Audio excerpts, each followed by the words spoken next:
Bonjour et bienvenue à votre émission hebdomadaire cette semaine dans Dautré, édition du 16 juillet 2023.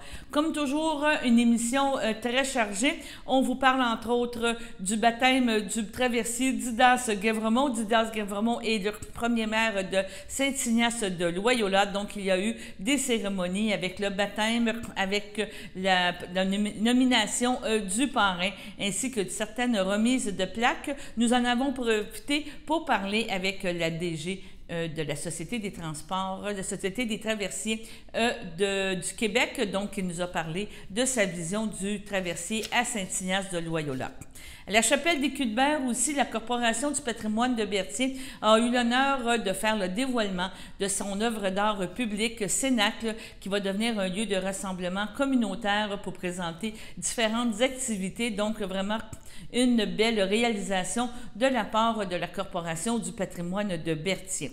On vous revient aussi avec différents conseils municipaux. Cette fois-ci, on vous a parlé de Saint-Ignace de Loyola. On vous parle de la MRC de Dautré qui a présenté ses conseils en début de mois.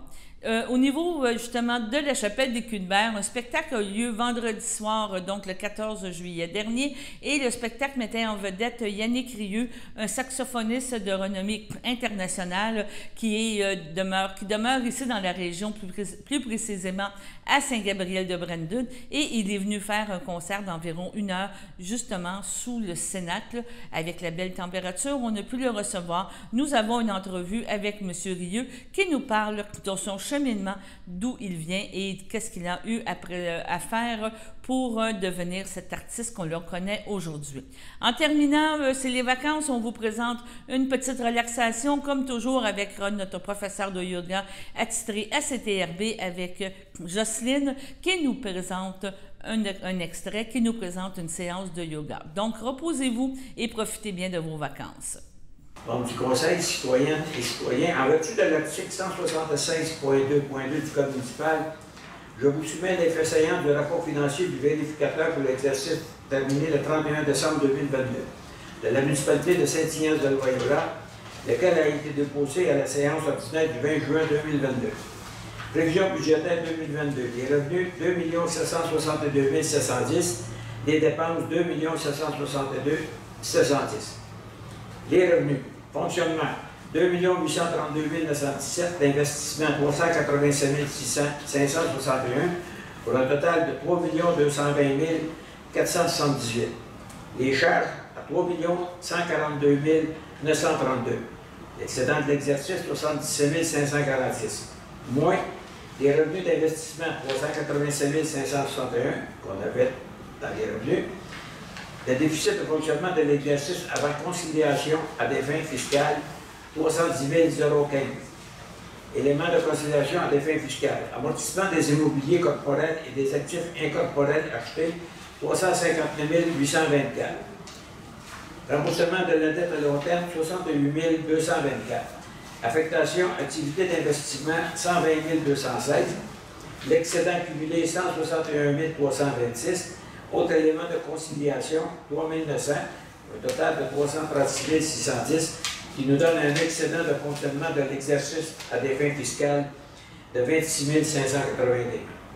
Au 31 décembre 2022, l'endettement total s'élevait à 1 408 667, incluant les cotes-parts de la MRC.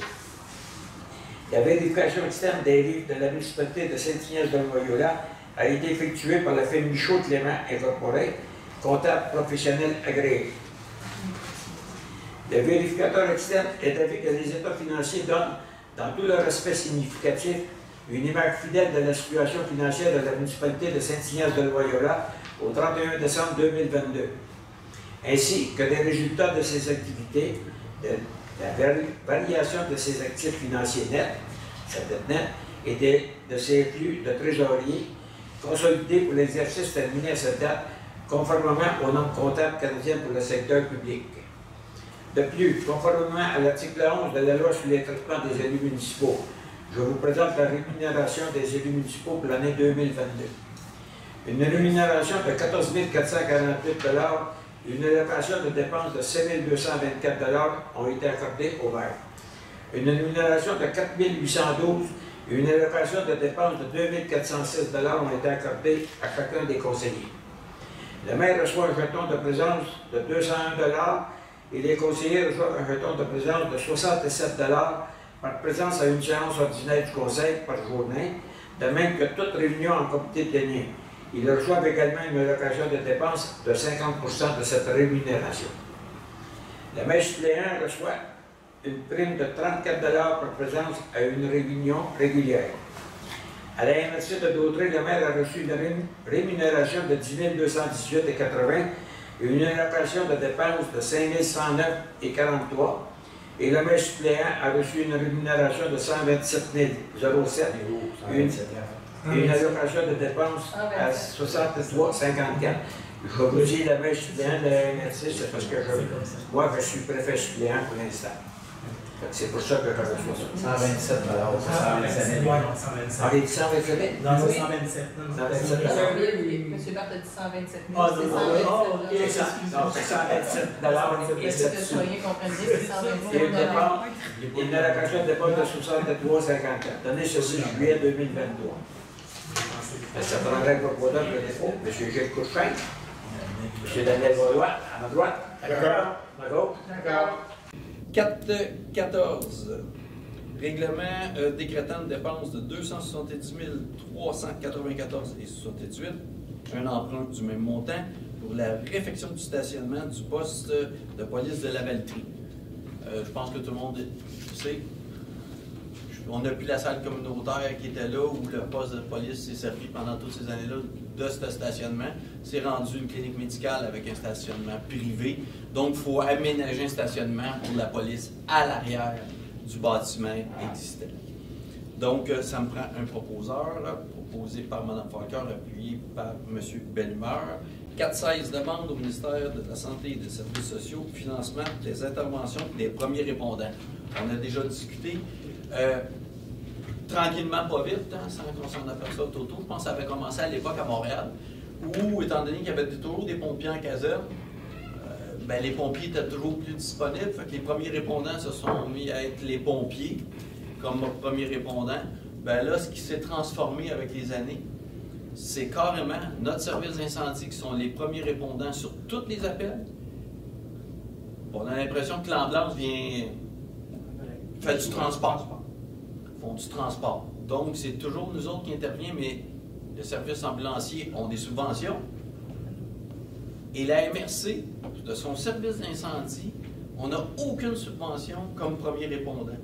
Et de plus, quand on regarde nos statistiques, la plupart, je ne me souviens plus du pourcentage de sortie de nos pompiers, c'est pourquoi? C'est comme premier répondant. Exactement. Donc, c'est pour faire des pressions, pour réussir, qu'ils revoient ça, puis qu'ils nous donnent par intervention un certain montant. Donc, ça me prend quelqu'un proposé par M. Gravel, appuyé par M. Perrault. 6.2, comité fonds, région et ruralité, volet 4, dépôt du compte-rendu et des projets pour recommandation. Donc, je rappelle que ce volet-là, du fonds région ruralité, volet 4, vise les municipalités du secteur nord pour le Brandon, à l'exception de la municipalité de Manville. Donc, il s'agit d'un projet de sentier et station multi-âge à Saint-Cléophas de Brandon pour un montant de 100 000 $. Débarcadère Saint-Augustin et à Saint-Gabriel de Brandon pour un montant de 73 937 $. Et c'est ça. Donc, ça me prend un proposeur proposé par Mme Sénéchal, appuyé par M. Gravel. 14, demande de retrait de Berthierville, entente relative au service d'inspection. Donc, vous êtes tout au courant du dossier. Berthierville va partir son propre service d'inspection. Donc, c'est à partir de quelle date, monsieur? 31 juillet. 31 juillet, parfait. Donc, ça me prend quelqu'un pour proposer. Proposé par M. Dominique Perrault, appuyé par M. Barthes. Bien, bonjour tout le monde. J'aimerais saluer en partant la cathédrale. Merci de cette occasion. M. Pellerin, le maire de Saint-Tracy, M. Boulet, préfet de la MRC d'Audrey, qui est maire de la Valtrie. Il y a des conseillers, M. Mondou de Saint-Tracy, M. Daniel Vaudois, M. Pierre Guerdin, conseiller à Saint-Ignace de Loyal. Aussi, bienvenue à Saint-Ignace. Chers invités, membres de la presse. C'est une belle journée pour la municipalité de Saint-Ignace-de-Loyola. Enfin, après les traversiers François C., le Sorellois, le Courrier de Sorel, le Pierre de Sorel, l'Arthur Cartet, le Napoléon L., le Lucien L.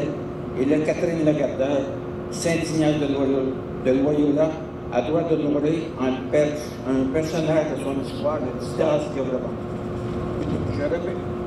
Je remercie Mme Bédard pour cette désignation commémorative qui représente bien notre communauté. Ce navire s'appelait auparavant Armand Hébeau. Fut en service pendant plusieurs années à la traverse de Tadoussac.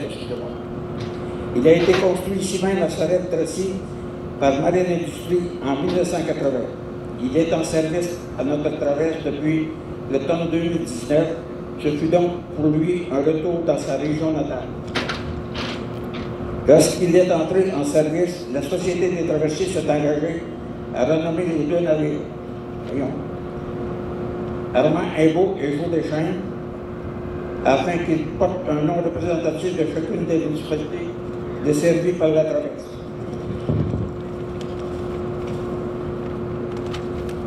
Il y a eu une forte participation à la population au concours populaire de la Société des traversiers du Québec afin de recevoir des propositions pour cette importante désignation. À la suite d'un concours populaire pour recevoir des propositions, le jury de sélection de la Société des traversiers du Québec a choisi Didas Gavreman, premier maire de Saint-Ignace-de-Loyola, pour le navire représentant la communauté de notre municipalité. Il s'agit d'un choix judicieux qui rend hommage à un bâtisseur de notre région et qui a permis à notre communauté de prospérer, de s'enraciner ici chez nous.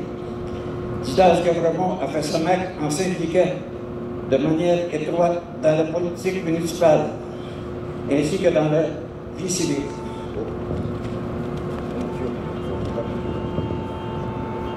Occupant plusieurs postes dans les décennies 1870 à 1900 dans la région, le 7 avril 1987 et 1997, Didas Gavreman fut élu et devint donc le premier maire de la nouvelle municipalité.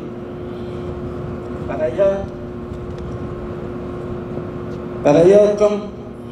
comme premier magistrat, étant donné qu'il avait été maire de l'île du Pas à deux reprises, 1876 et 1879, et de 1995 à 1996. Tout au long de sa carrière, il s'est impliqué au développement de la communauté et même dans les dernières années de sa vie, il a continué à s'impliquer activement en politique municipale. Didas Gavreman est décédé le 30 septembre 1926 et aujourd'hui,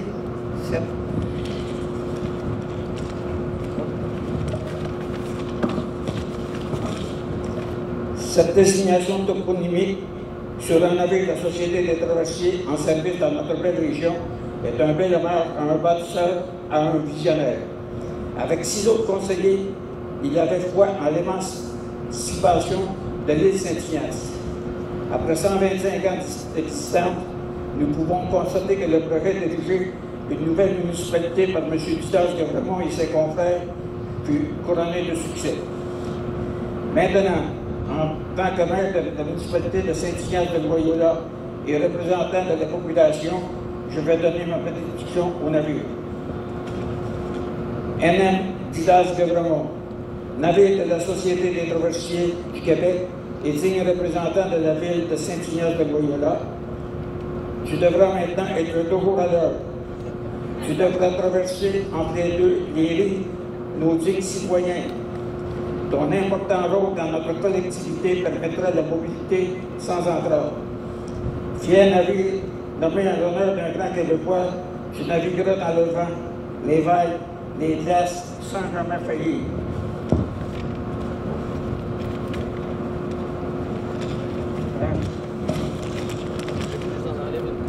Ton équipage toujours digne de toi, et ils prendront un soin précieux afin que tu sois dans un état impeccable pour naviguer. Moi, Jean-Luc Barthe, maire de Saint-Ignace-de-Loyola et représentant officiel de la population loyauloise, je donne ma bénédiction afin que tu puisses servir notre communauté encore longtemps. Merci. Bonjour tout le monde. Merci à la Société de traversier du Québec d'avoir initié le concours et de m'avoir permis ainsi d'être le parrain du NM Didas Guévremont. Je tiens à féliciter M. le maire pour ses recherches sur Didas Guévremont. C'est vraiment une très bonne allocution. Juste pour mentionner, moi, mon choix Didas Guévremont, ça relève aussi également de sa grand-mère paternelle, qui était une Husse, dit Cournoyer. Donc, nous, les Cournoyers, on descend des Husses. Alors, il y a un lien quand même à un certain degré, je pense au 5e degré. Il y a un lien entre nous et Didas Guévremont. Sans plus tarder. Alors, je nomme ce navire Didas Guévremont. Que tous ceux qui travailleront à son bord soient protégés des mésaventures et puissent servir la communauté avec fougue et bonheur. Que tous ceux qui voyageront à son bord puissent rejoindre leur destination en toute sécurité et sans encombre. Merci. Bonjour Renaud. On est sur la scène de l'amphithéâtre. Magnifique première fin de semaine. C'était content? 9e de Beethoven vendredi dernier, absolument merveilleux, grand succès malgré le risque d'intempéries l'après-midi. Finalement, ça a passé. Il y a plu un petit peu l'après-midi, mais il fait très beau le soir. On avait plus de 5000 personnes à l'amphithéâtre. Deuxième concert avec l'Orchestre symphonique de Montréal et Raphaël Paillaré le lendemain. Richard Galliano, Couture Molinari le dimanche après-midi, absolument merveilleux. Donc, ça y est, le festival est lancé. Puis on continue. On continue sur la deuxième fin de semaine. À quoi qu'on s'attend en fin de semaine prochaine? En fait, on a quand même en fin de semaine, je te dirais, un genre de point fort sur le baroque, sur la musique baroque, parce qu'on va retrouver les Arts florissants avec William Christie, qui sont venus l'année dernière, qui nous ont donné quand même 4 concerts l'année passée. Là, qui reviennent donc pour un opéra complet de Handel, qui s'appelle Parthénope, qui s'intitule Parthénope, donc sur la scène de l'amphithéâtre, samedi soir. Vendredi, on est avec les Violons du Roi, qui sont aussi, on va dire, des amis de longue date du festival, avec leur directeur musical, Jonathan Cohen, et une musicienne française qui fait faire ses débuts au festival, qui s'appelle Lucienne Renaudin-Vary, et qui est une virtuose de la trompette. C'est un instrument qu'on entend moins souvent, on va dire. Instrument soliste, on a plus l'habitude d'entendre piano, violon, violoncelle, mais une fois de temps en temps, je trouve ça amusant de faire quelque chose d'un peu différent. Et c'est un programme to Haydn, donc seulement la musique de Haydn, c'est le 14 juillet, c'est la fête des Français. Donc, on a le concerto pour trompette de Haydn et 3 symphonies parisiennes. OK. Voilà. C'est un gros programme. Oui. Et comment tu l'as découvert, cette virtuose-là? Ben, c'est quelqu'un qui pousse beaucoup en ce moment, qu'on connaît, tu sais, celui qui est vraiment connu là, un peu partout en Europe. Elle est encore jeune, mais elle enregistre, elle en disque. Elle s'est déjà produite au Canada, donc c'est pas quelqu'un d'inconnu. D'inconnu, OK. Puis voilà, c'est quelqu'un qui nous fait très plaisir là, de présenter cette fin de semaine à l'amphithéâtre. Est-ce que dimanche, il y a quand même une activité? Concert dimanche après-midi, bien sûr. On est aussi avec des jeunes virtuoses américains, ceux-là. Donc, un orchestre de jeunes, j'ai envie de dire presque en écho à l'Orchestre symphonique des jeunes de Joliette l'été dernier. Cette fois-ci, l'Orchestre national des jeunes des États-Unis, National Youth Orchestra of the USA, une centaine de jeunes musiciens virtuoses triés sur le volet. C'est un projet, ça, l'Orchestre de jeunes des États-Unis, qui est une initiative de Carnegie Hall. Donc, c'est un partenariat aussi entre Carnegie Hall et le festival. Eux sont en tournée en Amérique cet été. Et donc, ils vont être ici dimanche après-midi pour la Symphonie fantastique de Berlioz. OK. Et le concerto pour violon, magnifique concerto de Samuel Barber. OK, oui. Joué par Gil Shaham, grand violoniste américain. On a eu Larry Hahn l'année dernière, maintenant Gil Shaham cette année, qui lui aussi joue au festival pour la première fois, et tout ça sous la direction d'un grand chef britannique, Sir Andrew Davis, OK. qui lui aussi en est à sa première visite chez nous. Et ces jeunes-là sont recrutés de quelle façon? Dans les différentes écoles, sur audition dans différentes écoles? Dans les grandes écoles américaines. Donc, c'est peut-être, possiblement, peut-être des virtuoses à venir. C'est peut-être des musiciens qui vont percer aussi en tant que solistes. Bien sûr, bien sûr. Non, c'est vraiment la crème de la crème. Je suis la présidente de la Corporation du patrimoine de Berthier, qui est responsable de l'animation de la chapelle des Culs-de-Berre. Dans un premier temps, je tiens à remercier de leur présence Mme Yolande Harvey, qui est l'artiste, et les jeunes qui sont parmi nous de la Maison des Jeunes. Je veux signaler aussi la présence de Daniel Gladu, coordonnateur à la Maison des Jeunes. Merci, Daniel. Sonia Desjardins de la MRC d'Autrey.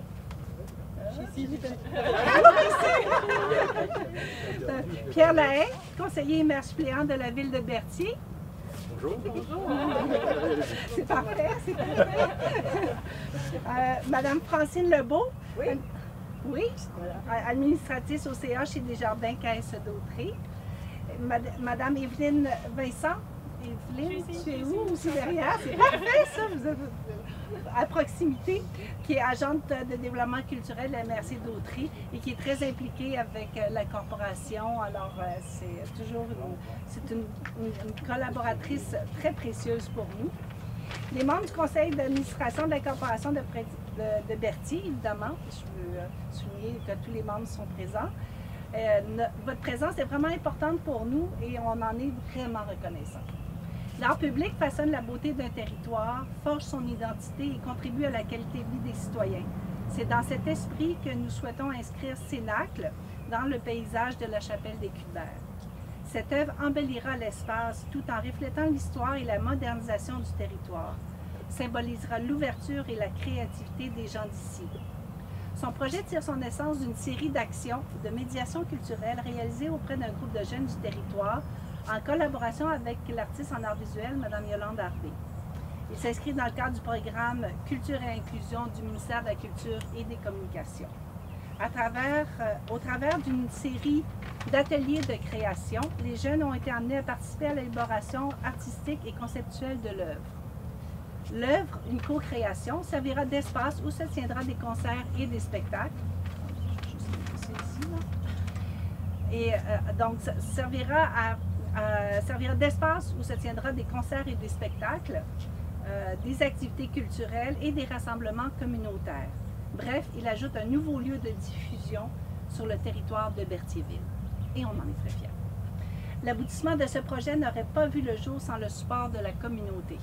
Nous tenons à remercier tous les partenaires et contributeurs qui ont cru en notre projet.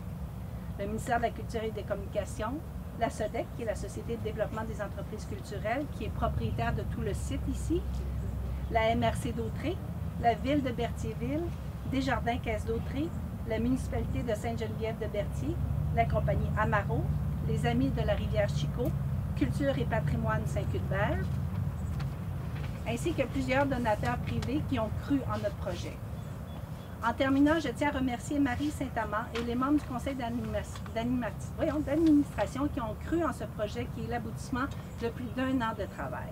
On découvre un petit peu, on descend. Wow! Oh! Super beau! Bravo! C'est une manière de remercier tous nos partenaires. Bonjour tout le monde. Bien contente de me retrouver ici aujourd'hui à Saint-Ignace de Loyola pour souligner évidemment le baptême du village Grève-Remont. Tout d'abord, bonjour monsieur le maire Jean-Louis Barthes. Merci d'être venu avec nous. Monsieur Péloquin, qu'on a vu, maire de Sorel, qui a dû quitter malheureusement. Monsieur le préfet, messieurs les conseillers que j'ai croisés, merci de vous être déplacés. Monsieur Benoît Proux, directeur de la Traverse, monsieur Jean-François Mongeau, représentant du conseil d'administration de la Société des Traversiers. Je suis contente de vous voir aujourd'hui. C'est le fun de vous avoir autre que lors de nos rencontres trimestrielles. Alors, bienvenue ici. Pierre, représentant de la région aussi, merci d'être là. Chers employés de la Société des Traversiers qui est ici présent avec moi aujourd'hui, distingués invités, bonjour à tous. Alors, une tradition, on en a parlé tantôt, la tradition de nommer des navires en reconnaissance de bâtisseurs de la région. Aujourd'hui, c'est encore une fois la société s'est engagée à le faire, mais c'est aussi une tradition partout sur tous nos navires de donner un nombre de navires significatif pour les gens, parce que ce qu'on veut à la société, c'est être intégré dans les communautés, être présent dans les communautés. C'est un service pour vous qui relie vos régions, alors c'est d'autant plus important pour nous la signification du gaz Rive-Remont. Ça conclut aussi l'appropriation de ces navires-là pour vous de la région, avec l'an dernier, le Alexandrina Chalifou. Alors, c'est le fun, on est content d'être ici aujourd'hui pour le souligner avec vous. Quand je regarde à travers de Sorel-Tracy, Saint-Ignace de Loyola, je vois des aires d'attente revampées, des gares renouvelées. Puis je pense que les gens sont fiers, on le voit, les gens les utilisent bien. Ce n'est qu'un début et c'est aussi l'importance qu'on accorde à la traverse de Sorel-Tracy et on le note aussi avec les achalandages qui ont augmenté. On en parlait un petit peu plus tôt ce matin avec le directeur de la traverse l'an passé, mais encore cette année, 20 à 25 d'augmentation de passagers, de véhicules. Et évidemment, notre responsabilité, c'est de s'assurer de la pérennité. Et inquiétez-vous pas, on va s'y engager. Alors, on voit le trafic qui est là et qui est au rendez-vous. Nous serons aussi au rendez-vous. On a des travaux majeurs d'embarcadère, d'infrastructures terrestres qui sont en démarrage. On a des discussions avec les élus des deux côtés, évidemment. Vaste chantier. Qu'est-ce que ça va donner? Beaucoup plus de fluidité. Alors, on parlait ici des aires d'attente qui ont permis de désengorger les villes. Principalement, on parlait un peu du côté de Sorel, là où c'était très engorgé. C'est une bonne nouvelle pour la région, mais aussi il faut s'assurer que la fluidité soit là. Alors, les doubles embarcadères qui sont en cours de construction vont permettre d'assurer encore plus une performance des opérations de ces navires, des deux navires ici à grande capacité. Alors, dans les prochains mois, années, vous allez voir ces travaux qui vont débuter. C'est une bonne nouvelle. Autre très bonne nouvelle pour la région, en janvier dernier, on a annoncé la construction de 3 nouveaux navires électriques. Donc 2 de ces navires vont être positionnés en permanence à la traverse ici. De bonnes capacités, qui vont être aux technologies du jour et qui vont permettre d'assurer justement le service pour... on se projette souvent, nous, avec le conseil d'administration, avec le comité de direction, notre vision 50-60 ans. Alors, c'est ce qu'on est en train d'établir ici pour vous dans la région, permettre aux communautés d'être reliées. Ces navires vont permettre aussi de s'inscrire dans tout ce qui est la performance éco-énergétique du Québec. On est quand même, on se doit d'être un chef de file au niveau de la Société des traversées. C'est ce qu'on va s'engager à faire avec les régions. Alors, tout ça va se passer dans les 5, 6, 7 prochaines années. Chose à venir ici. Ça ne se ferait pas sans la précieuse collaboration des élus. Merci d'être ici. On voit que vous avez un sentiment d'appartenance fort pour vos navires, pour votre traverse. On a besoin de vous parce que souvent, quand on passe des moments difficiles où on a des travaux de construction, on fait ça pour le mieux, mais on a besoin de votre collaboration et on l'a. Alors, merci d'être présent, de nous supporter dans ces grands travaux-là et de croire aussi à l'importance de votre traverse régionale. Merci d'être là. Puis en terminant, bien évidemment, le mot de la fin à tous les employés, personnels de la Société des traversiers qui s'assurent de cette mission ici sur le terrain, mais évidemment aussi les gens qui sont en support au siège social. On semble loin à Québec, mais on est très proche, puis on est très impliqués, on est très fiers du service donné à Sorel. Alors, merci à tous d'être ici et bonne fin de cérémonie. Je suis accompagnée de Mme Greta Bédard, qui est la présidente directrice générale de la Société des traversiers du Québec. Bonjour, premièrement. On s'est parlé un petit peu avant l'entrevue, vous me disiez, vous étiez déjà dans la boîte. Donc, ici, Saint-Ignace de Loyola, la traverse, vous connaissiez déjà l'environnement. Écoutez, ça fait près de 22 ans que je travaille à la Société des traversiers, puis j'ai eu à côtoyer les gens de Sorel quand j'étais directrice à Tadoussac, à Matane, comme vice-présidente de l'exploitation, vice-présidente aux immobilisations. La traverse de Sorel, c'est une traverse bien connue pour moi. C'est ça, vous êtes officiellement en poste depuis avril. C'était une belle charge, c'était quelque chose qui était un continuum normal pour vous d'aller là. Vous avez l'organisation, puis pour moi-même, évidemment, avec ma connaissance des enjeux, puis des défis qu'on avait, mais aussi des opérations maritimes, c'était, je ne sais pas si c'était facile, mais pour moi, c'était comme naturel et j'étais très confortable de prendre mes responsabilités, évidemment. Je connais bien l'organisation, je connais bien les rouages opérationnels. Étant issu du monde maritime aussi, je connais, oui, je suis une graduée de l'Institut maritime. Okay. Alors, je connais bien les opérations et ce que vivent nos gens au quotidien dans les opérations. Alors, ça, c'est important, là. Je pense connaître les opérations aujourd'hui, être capable de discuter autant avec un capitaine ou avec un matelot, de dire qu'est-ce qu'ils vivent, parce que traverser, c'est pas toujours évident. Là. Ici, la voie maritime, elle est importante, il y a une priorité là, en termes de traverse et tout. Sorel est un lien très important pour nous. On l'a vu avec la hausse d'achalandage les dernières années. C'est un lien névralgique. Et évidemment, comme vous le dites, c'est un lieu maritime très achalandé. Alors, il y a une expertise qui se développe de compétences de nos capitaines très, très pointus. Puis, compte tenu de mon expérience de la STQ, mais maritime, je suis à même de les supporter ou de m'assurer qu'ils ont tout ce qu'il faut pour assurer leur mission. Dans votre présentation, tantôt, vous avez parlé de prochains investissements. Il y avait des choses qui étaient déjà comme prévues avant votre arrivée, mais ça aussi, c'était quelque chose d'important. Vous parlez de bateaux électriques, mais je veux dire, est-ce que ça va, on vous pose la question, est-ce que ça va être fiable? C'est pas gentil à dire, mais est-ce qu'on prévoyait que ça va être vraiment facilement utilisable, justement compte tenu du fleuve et tout? Absolument. Il y a des navires dans certains pays qui en ont une centaine de navires de cette technologie-là, dans des navires, dans des pays qui sont aussi, qui ont du froid et de la neige et de la glace comme nous. Évidemment, on va s'assurer qu'ils sont fiables. Mais évidemment, c'est comme toute nouvelle chose. Il va y avoir une gestion de changement, il va y avoir une appropriation des navires. Mais il faut aussi que j'ai la responsabilité, et avec le comité de direction, de me projeter dans le futur et de m'assurer, comme je le disais, qu'on investisse pour 50, 60 ans. On ne peut pas juste attendre et dire, ben, écoute, on va vivre avec ce qu'on a. On doit planifier le futur et c'est mon rôle de le faire et je vais m'y engager. Si je ne me trompe pas, vous relevez du ministère des Transports, c'est ça. Vous avez une belle écoute au ministère du Transport, je veux dire, ils sont conscients à quoi sert le traversier, de leur importance et de tout. J'ai été nommée par intérim et finalement formellement par la ministre Geneviève Guilbeault. On a eu énormément de rencontres, je dirais, énormément, quand même 6-7 rencontres dans lesquelles on a présenté des projets, présenté des enjeux.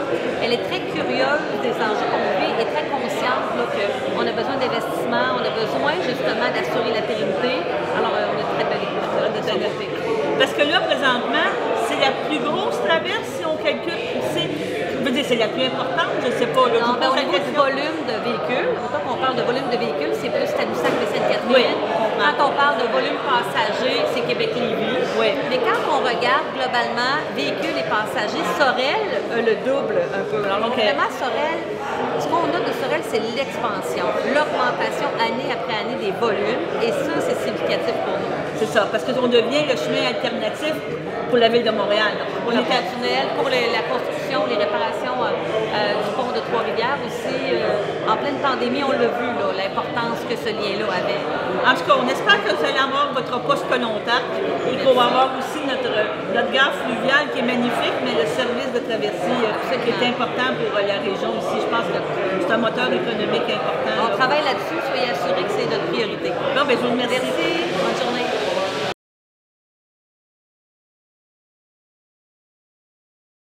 Tu viens de la Gaspésie. Oui. Je m'en allais dire, tu as immigré, façon de parler, au Saguenay. Pratiquement, oui. Pratiquement, là, parce que... Au royaume du Saguenay. Au royaume du Saguenay, Oui. mais c'est des mondes vraiment différents, là, parce que la Gaspésie, on parle de mer, on parle Oui. de grands espaces. On parle des années début 60 aussi, là. C'est comme... c'était très, très... Beaucoup de paysans, des pêcheurs. Il n'y avait pas beaucoup de culture à ce moment-là. Quand je parle de culture, je parle de musique, des théâtres, des choses comme ça. C'était pas l'endroit... Le festival de la Petite-Vallée n'était pas parti encore. Non, ça n'existait pas. Il n'y avait pas grand-chose, en fait, qui existait à ce moment-là. Mais il y avait de la nature qui était là. Et donc, j'ai quitté. J'avais 4 ans. J'ai pas beaucoup de souvenirs de la Gaspésie, mais j'ai quitté pour aller avec mes parents, évidemment, au Saguenay. Donc, j'ai passé toute ma jeunesse à Jonquière, pour être plus précis. Et j'ai commencé mes études au conservatoire de Chicoutimi. J'ai fait pratiquement jusqu'au fin du 3e cycle. Toujours en saxophone? Toujours en saxophone. Qu'est-ce qui t'avait mis un saxophone dans les mecs? Parce que c'est pas un instrument, oui, mais c'est pas toujours évident à jouer. Là. Il y a quand même beaucoup de techniques. On dira qu'est-ce qu'on voudra. Oui, là. mais mon choix au début, en fait, mon premier instrument, moi, j'ai joué dans les fanfares, la fanfare de Jonquière. À ce moment-là, où on allait dans les rues pour faire, pendant les étés, faire un peu de musique puis accompagner des événements des fois. Donc, c'était pas du tout le saxophone. J'étais arrivé trop tard pour choisir un instrument, donc j'ai joué du trombone. Oh! Premier instrument, trombone à coulisses. Les lèvres? Oui, mais j'ai pas aimé, justement. J'aimais pas le contact du cuivre direct sur les lèvres comme ça. Et j'ai longtemps voulu faire, pendant que je faisais du trombone, je regardais mes copains qui avaient choisi le saxophone, puis j'étais un peu jaloux d'eux. Fait que dès que l'occasion s'est présentée, j'ai choisi mon instrument, le saxophone. Et ça s'est fait en France, parce que mes parents, à ce moment-là, ont été étudiés en 73. Ils sont allés étudier en France pour 1 an à l'université à Rennes, en Bretagne. Ouais. Et j'ai commencé le saxophone là, en fait. Dans une école spéciale où le matin, on avait un cursus normal, histoire, mathématiques, français, etc. Et l'après-midi, on allait au conservatoire. Donc, j'ai commencé sur les chapeaux de roue, assez intensif dès la première année. Et quand je suis revenu, conservatoire. C'est ça. Puis tu me parles de saxophone classique. Là. Oui. C'est quand même un instrument qui joue dans un orchestre symphonique. Là. Il y a 2 vies. Là. On pourrait dire un saxophone. Oui. Tu as 2 vies. Au Japon, il y a des saxophones dans l'orchestre symphonique sur une base régulière. Mais pas, on va dire, en Occident. En Europe, ici, sur certaines compositions, les trucs de Ravel, Moussorgsky, etc., il y a des saxophones, mais c'est ponctuel. Comme dans le boléro de Ravel, oui. Il y a le saxophone soprano, le saxophone ténor aussi. Quand j'étais au Conservatoire de Québec, d'ailleurs, j'avais fait le soprano dirigé par un Espagnol, justement, on avait fait le boléro, puis pour moi, c'était spécial de jouer dans un orchestre symphonique. J'aurais aimé ça, mais c'était pas possible de gagner sa vie dans un orchestre symphonique. Je me suis vite rendu compte que j'aimais beaucoup l'improvisation aussi. Ouais. Donc, j'ai commencé à écouter des musiques de jazz, des amis qui me prêtaient des disques, des choses comme ça, puis j'ai commencé à pratiquer par moi-même l'improvisation. Et c'est à ce moment-là, autour des années 80, où j'ai fait la grande décision, j'ai quitté le conservatoire, un petit peu avant 1980, quitté le conservatoire. J'ai essayé d'aller à McGill, j'ai essayé pendant 2 semaines à McGill, mais à ce moment-là, c'était juste le jazz, swing. Là, on parle de... je comprends. J'ai essayé d'aller dans les institutions, mais finalement, je me suis rendu compte que j'apprendrais plus rapidement et ce que je veux par moi-même. Donc, autodidacte à partir des années 80, tout ce qui est en jazz, l'improvisation, ça, j'ai appris par moi-même. T'avais la base. Ben, j'avais la technique de base, la lecture, l'oreille, on avait fait les dictées musicales, le solfège, etc. Donc, j'ai eu une base incroyable. Au conservatoire, c'était fantastique d'avoir cette base-là. Une base très solide pour aller plus loin, éventuellement improviser, et apprendre avec les maîtres à travers les disques, parce que j'étais encore au Saguenay à ce moment-là. Donc, il n'y avait pas beaucoup d'endroits pour jouer. Donc, avec des amis qui étaient passionnés de cette musique-là, de jazz, on se trouvait en aller voir les bars, puis on a dit « Est-ce que ça vous tenterait? Peut-être dans la semaine prochaine, on va faire un petit concert chez vous, on passe le chapeau. » Souvent, on nous disait non, mais ça arrivait quelques fois qu'on disait oui. Puis quand je suis arrivé, j'avais pas beaucoup d'expérience quand je suis arrivé à Montréal. Donc là, on parle de 1984. J'avais pas beaucoup d'expérience. J'avais quand même joué un peu, comme je disais, avec mes copains dans les bars, à gauche, à droite. Et, j'avais commencé à étudier l'improvisation aussi, écouter des disques avec les maîtres, John Coltrane, Sonny Rollins, etc., etc. Et quand je suis arrivé à Montréal, donc pas beaucoup d'expérience, mais peut-être une forme d'inconscience, puis une passion très forte de vouloir rencontrer les gens, comme tu disais, rencontrer les gens, aller voir ceux qui jouaient mieux que moi, puis ils étaient beaucoup, et ils sont encore beaucoup, je crois, et d'aller voir comment ces gens-là, ils avaient passé les étapes que moi, j'avais envie de passer. Donc, comme je te disais tout à l'heure, les premiers mois, j'ai joué dans le métro, j'allais faire les jam sessions, il y avait des petits clubs, on passait le chapeau là aussi, donc j'ai vécu assez pauvrement, mais très heureux. Très heureux d'apprendre plein de choses. J'ai appris des tonnes de choses. Et on va se dire qu'après 1 an, j'ai l'impression que le mot s'est passé un peu. Puis en l'espace de quelques semaines, les groupes importants qui m'ont engagé, comme Vic Vogel, Big Man m'a engagé, Vic Vogel, Jean Baudin, un pianiste qu'on n'entend plus tellement parler, mais un superbe musicien. Bernard Primo, à ce moment-là, son groupe. Guy Nadon. C'est bon, ça, Guy Nadon. En l'espace de quelques semaines, tous ces gens-là m'ont appelé pour faire partie de leur groupe. Pour continuer l'histoire, je suis resté jusqu'à... On parle de 84 à 90, donc à peu près 6 ans. Après, j'ai décidé que là, je commençais à avoir pas fait le tour, je ne veux pas paraître prétentieux, mais j'avais envie de bouger puis d'aller voir encore d'autres mondes, d'autres musiques. Donc, j'ai déménagé à Paris à ce moment-là. Okay. De 92 à 2000, passé une 8aine d'années à Paris, à rencontrer des musiciens de là-bas, évidemment, mais beaucoup d'Africains qui passaient par là aussi à Paris. Parce que beaucoup de la musique jazz, on dira qu'est-ce qu'on voudra. Il y a beaucoup une inspiration africaine. Il y a beaucoup de choses comme ça. Oui. Et la musique européenne aussi, classique. Il y a un mélange intéressant en Europe et évidemment, le jazz américain. Donc, tout ça mélangé, ça fait une musique particulière. Et là aussi, j'ai appris plein de choses, évidemment. rencontrer. Je voyageais aussi beaucoup parce que là-bas, quand on tourne, même si tu es à Paris, quand tu tournes, tu peux aller en Italie, en Espagne, au Portugal, en Belgique, etc., etc. Donc, beaucoup d'endroits à jouer, donc j'ai pris beaucoup d'expérience. Puis là, tu es revenu ici à Montréal? Autour de 2000, revenu à Montréal. Et c'est là que j'ai décidé que j'en avais un peu assez des grandes villes. Et de ça, moi, je venais du Saguenay, où c'est la campagne, on dit le royaume du Saguenay, la nature est proche. Donc, j'avais un peu la nostalgie de ça. Donc, j'ai dit, je veux quitter Montréal pour aller où? Comme je disais tout à l'heure, je voulais aller... On a fouillé, j'ai fouillé au nord, au sud, à l'ouest. Au nord, au sud, c'était trop cher. On parle d'Estrie, Mont-Tremblant, tout ça, c'était trop cher pour mon petit budget de musicien à ce moment-là. Et j'ai commencé à me promener ici dans la Naudière et je suis tombé en amour carrément avec la région.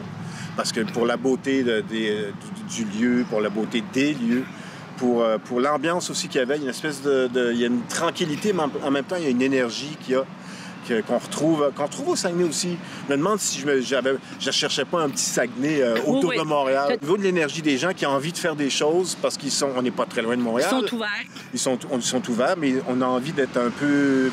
On a une certaine fierté, on va dire, les gens des régions, une certaine fierté de vouloir développer des choses. Et moi, je me promène beaucoup dans le monde, mais ça me manquait de vouloir faire des choses dans ma région, avec les gens qui sont proches de moi. Donc ça, on arrive à l'île de Dautré. C'est ça, exactement, c'est comme ça. Donc, c'est un projet que tu as décidé, justement, de rendre hommage à ta région. Là. Oui. Tu es rendu un autrien pour vraiment l'Anaudois. Oui. Et tu as choisi vraiment de venir voir ici la MRC et de dire on fait un projet là aux gens. Je vais me promener. Je me suis promené dans le monde. Je me promène encore dans le monde, mais là, je vais me promener dans mon monde. Ouais, c'est comme une petite différence. Oui, c'est bien. Ça, c'est comme... La région, en plus, m'a inspiré plein de choses. Puis, bon, l'inspiration, quand j'ai eu, on va dire, la commande, quand j'ai eu la possibilité, la possibilité de faire cette suite d'Autré, on appelle ça l'hymne d'Autré, j'ai appelé ça. Une série de morceaux qui illustrent la région. C'est des impressions de la région. C'est pas une musique descriptive que j'ai fait. On va pas dire, tel morceau, ça correspond au lac Masquinongé ou à telle rivière ou à telle colline, telle montagne, telle ville, tel village. Ça, c'est pas du tout une musique descriptive, mais c'est vraiment les impressions que cette région m'a données. Alors, c'est pas juste aussi, c'est évidemment les paysages, mais les gens aussi qui sont ici, l'énergie qui existe. Je peux dire, c'est une musique immersive. C'est pas tout à fait. Tout à fait. C'est comme... C'est tout à fait subjectif. C'est comme... Ce que je chante, moi, les gens, peut-être, ils vont imaginer, quand ils vont entendre la musique, ils vont imaginer d'autres choses reliées avec leur expérience ou leurs émotions propres par rapport à la région d'ici.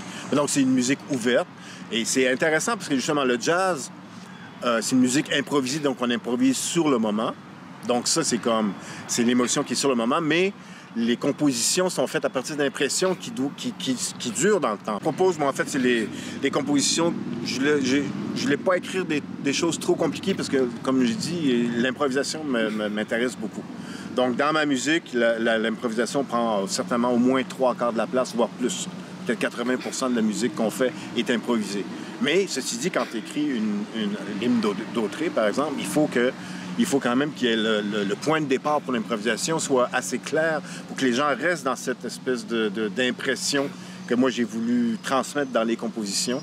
Et dans l'improvisation, on essaie de rester proche de ça pour essayer de construire quelque chose à partir de ça, à partir de l'impression que j'ai eue des paysages, des gens. Je trouve la beauté du jazz, c'est un peu ça, c'est de proposer un point de départ et éventuellement un point d'arrivée. Et entre les deux, on est libre. Il y a une liberté contrôlée. Ceci, on ne fait pas n'importe quoi, parce que ça n'aurait pas d'intérêt, ça serait toujours pareil. Donc, à partir des compositions qui sont que j'ai voulu assez précises au niveau de l'émotion, qu'est-ce que ça pouvait dégager pour que les autres musiciens embarquent là-dedans, puis essayer de développer à leur façon, en dialoguant entre nous, hein, évidemment. Il y a toujours, dans l'improvisation, on se parle entre nous. On propose des idées, on propose des chemins, puis c'est pas forcément le bon chemin ou les bons chemins. Donc, mais c'est pour ça que ça prend une grande modestie aussi pour accepter le fait que l'idée que j'ai avancée là, c'est peut-être pas la super bonne idée, mais en même temps, c'est pas des erreurs. On s'en sert de ça pour justement prendre un autre chemin puis aller ailleurs puis se promener. À chaque morceau, c'est une petite histoire qui se développe, en tout le monde. Et voilà. Je suis beaucoup inspiré de John Coltrane, comme je parlais tout à l'heure, musicien américain. qui est disparu autour des années 67, donc ça fait un petit moment déjà. Ouais. C'était un des maîtres de la musique, on va dire de l'improvisation en jazz du 20e siècle. C'est vraiment un saxophoniste très, très, très important. Plus que saxophoniste, musicien, parce compositeur aussi, il fait des choses très importantes. Mais je dirais que à partir de ça, tous les gens qui sont ouverts d'esprit, qui ont envie de développer des choses intéressantes, de communiquer avec les gens, d'aller vers les autres, ces gens-là, je les admire. J'admire, ça peut être pas seulement des musiciens, ça peut être des peintres, ça peut être un boulanger aussi, ça peut être tous les gens qui sont comme ça. C'est ça, je comprends. Peu importe ce qu'on fait, c'est la façon qu'on le fait pour moi que je trouve intéressante. Le processus est plus intéressant pour moi que le but, finalement. Je veux développer des liens avec les gens d'ici de plus en plus. C'est peut-être l'âge qui fait ça, je sais pas, mais on revient aux sources. Pour moi, la Naudière, c'est une source, comme le Saguenay, c'est une source. Je viens de là. Je trouve des choses ici que j'avais au Saguenay, je retrouve ici. Et donc, je trouve ça important aussi de redonner ce qu'on a reçu, parce que moi, j'ai reçu plein de choses des gens, du gouvernement. Là, si on parle juste des subventions, tout ça, c'est des sous que les gens, ils travaillent, ils payent les impôts. Je suis redevable envers le Québec, pour moi, même avec le Canada, mais le Québec, je suis redevable à ma région aussi. Donc, je trouve ça normal de redonner aux gens ce qu'on a reçu. Je trouve ça quand même tout à fait dans la logique des choses. La Chine, elle tient une place particulière dans mon cœur parce que ça fait 15 ou 16 tournées qu'on fait là-bas depuis 2006, justement, à peu près. Et donc, les gens me connaissent un peu là-bas. Et donc, là après le COVID, ça fait 4 ans, je pense, qu'on n'a pas tourné en Chine à cause de la COVID. Et donc là, on retourne à la fin de l'été, au mois d'août, fin août, début septembre, on va être là-bas. Et ça tient une place particulière dans mon cœur parce que j'ai des bons amis là-bas, même si je ne parle pas le chinois. J'ai des bons amis, on arrive à communiquer, soit en anglais ou avec des signes, peu importe, des gens. Mais donc, pour parler, là, moi, j'arrive des îles Caïmans. Il n'y a pas longtemps, on était là-bas. J'étais à Paris aussi, en France. J'avais une résidence. Maintenant, à l'automne, comme je disais, là, il y a la Chine, mais il y a l'Afrique aussi, le Maroc, le Cameroun, peut-être le Togo. On va voir comment ça se passe. Mais on a une résidence, pour sûr, au Maroc. Avec une musicienne de là-bas. Et 2 percussionnistes. On va faire des échanges. On va essayer de monter un spectacle ensemble. On laisse la respiration venir masser tous les organes abdominaux.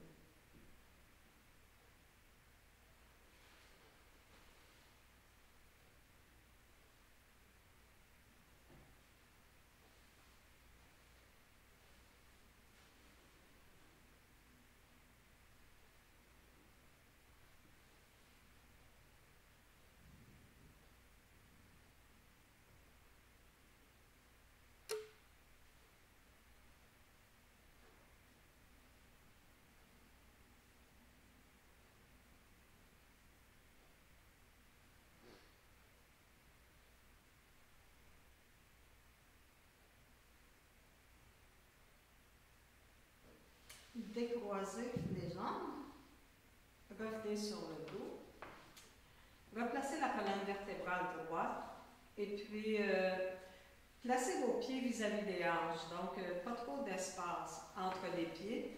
On va s'installer dans la posture du demi-pas.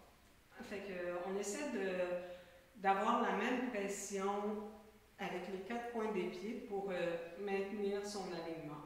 Fait que on soulève le bassin. Donc, assurez-vous que les genoux restent dans l'alignement. Et on va entrecroiser les doigts derrière le dos et tirer les mains, les épaules vers les pieds.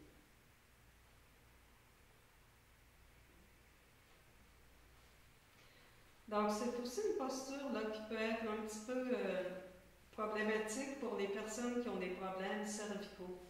Fait que si c'est le cas, là, on peut prendre une précaution en surélevant les épaules, ce qui met moins de pression sur les cervicales. Fait qu'on peut replier l'extrémité du tapis pour avoir une épaisseur de plus. On pourrait aussi prendre une couverture.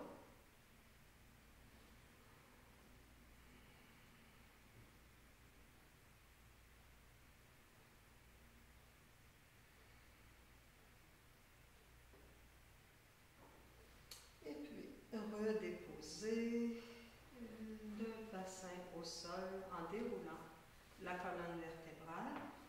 Écartez les pieds, appuyez les genoux l'un contre l'autre. Les mains sur le ventre, si vous voulez. On va faire quelques respirations abdominales.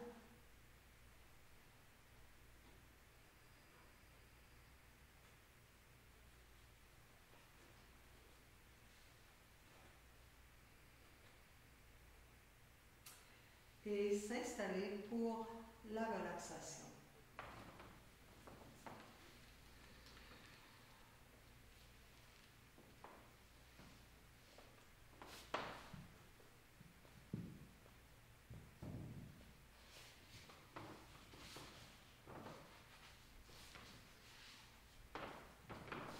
Donc, dans Shavasana, les jambes et les bras sont légèrement écartés, puis les bras légèrement écartés du corps également. Et la paume des mains vers le ciel, si possible, pour rapprocher vos épaules, vos omoplates du plancher. Le cou relaxe. Si on a besoin d'un support pour la tête, si la tête a tendance à partir par en arrière, mieux vaut supporter la tête.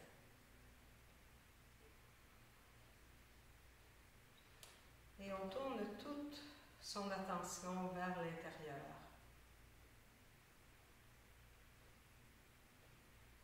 On s'absorbe complètement dans l'ici et maintenant.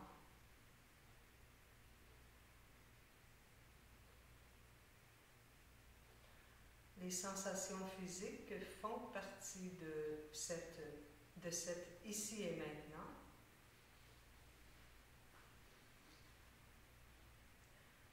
Quand on est attentif à son corps, on est dans l'instant présent. On ne peut pas être dans son corps et dans le futur.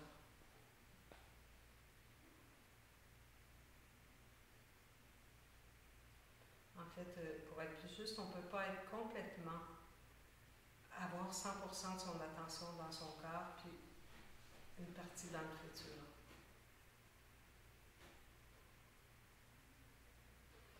Donc les jambes deviennent lourdes. Prenez conscience des points d'appui des jambes sur le sol. Le bassin devient lourd. Vous pouvez peut-être sentir les muscles fessiers qui s'étalent sur le sol. Prenez conscience du contact des omoplates avec le sol.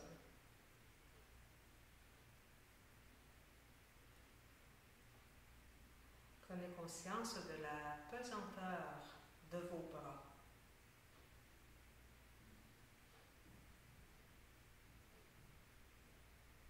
Et puis prenez conscience du poids de la tête, de son contact avec le sol.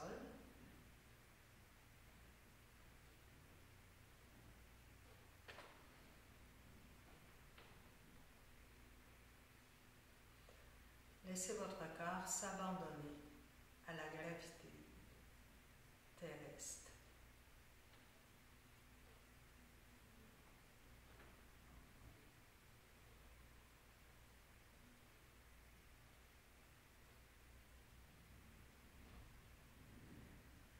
Donc, tout comme un enfant s'abandonne dans les bras de sa mère, on laisse son corps s'abandonner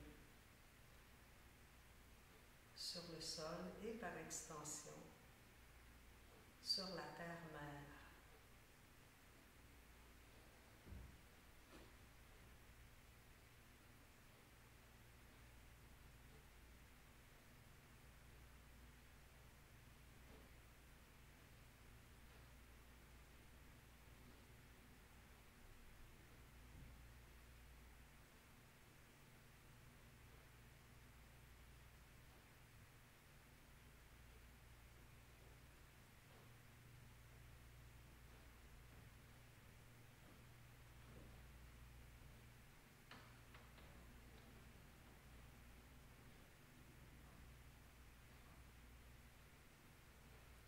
Prenez quelques grandes respirations et préparez-vous à vous asseoir à nouveau.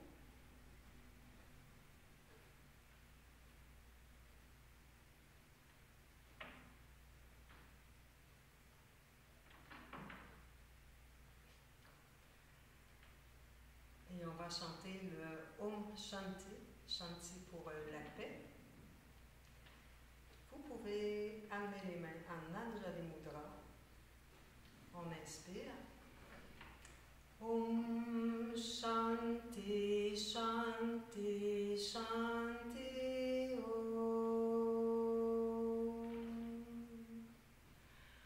Om Shanti, Shanti, Shanti, Om Shanti, Shanti, Shanti,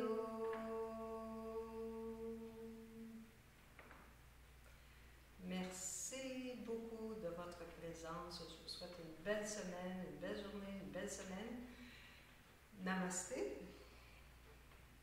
et à la semaine prochaine.